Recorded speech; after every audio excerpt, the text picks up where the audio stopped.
আসসালামু আলাইকুম সম্মানিত দেশবাসী ও অডিয়েন্স বৃন্দ। আপনারা জানেন আমরা দেশ ও দেশের জনগণের অধিকার আদায় নিয়ে কথা বলি, দেশের জনগণের কথা বলি, দেশপ্রেম নিয়ে কথা বলি, আগ্রাসন নিয়ে কথা বলি, জাতীয় স্বার্থ নিয়ে কথা বলি। এবারের নির্বাচন একটি পাতানো নির্বাচন, এবারের নির্বাচন একটি প্রতারণার ফাঁদের নির্বাচন।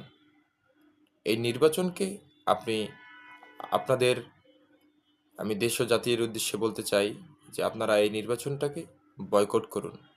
না হলে এখানে অঘোষিত চেয়ারম্যান, অঘোষিত প্রধানমন্ত্রী হয়ে যারা বসে আছেন তাদের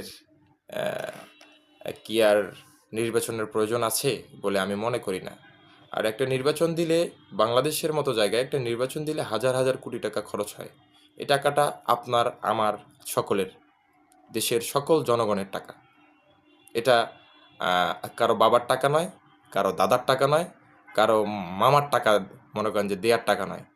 তো আমি বলি যে এজন্যই যে আপনারা নির্বাচনের মাধ্যমে হাজার হাজার হাজার হাজার কোটি টাকা খরচ করে নির্বাচন দিবেন, সেই নির্বাচনটা যদি সুষ্ঠু, স্বাভাবিক, পরিচ্ছন্ন না হয়, তাহলে জনগণের এই হাজার হাজার কোটি টাকা কি আপনারা আপনার বাবার পকেট থেকে দিবেন?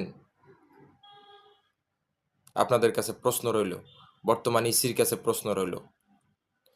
প্রধান নির্বাহী কমিশনার তিনি এই নির্বাচন পরিষ্কার, পরিচ্ছন্ন, সুষ্ঠু নির্বাচন দিতে অক্ষম, যা আমরা ইতিমধ্যেই বুঝে গেছি।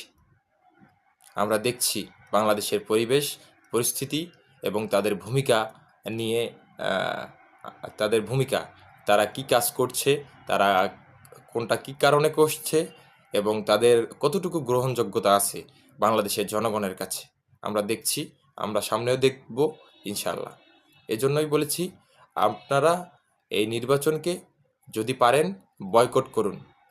কারণ এটা একটা পাতানো নির্বাচন, এটা একটা রেডিমেড নির্বাচন, যেখানে আগে থেকেই সব কিছু রেডি করে রাখা আছে। তাহলে আমাদের জনগণের টাকা এভাবে হাজার হাজার কোটি টাকা নষ্ট করার কোনো মানেই হয় না। এই টাকাটা দিয়ে দেশ ও জনগণের উন্নয়নের কাজে আমাদের দেশে ব্যবহার হইতে পারে। যদি আমার কথাটি যৌক্তিক মনে হয় এবং ভালো লাগে, অবশ্যই আপনারা এটার বিষয়ে আন্দোলন সংগ্রাম গড়ে তুলবেন।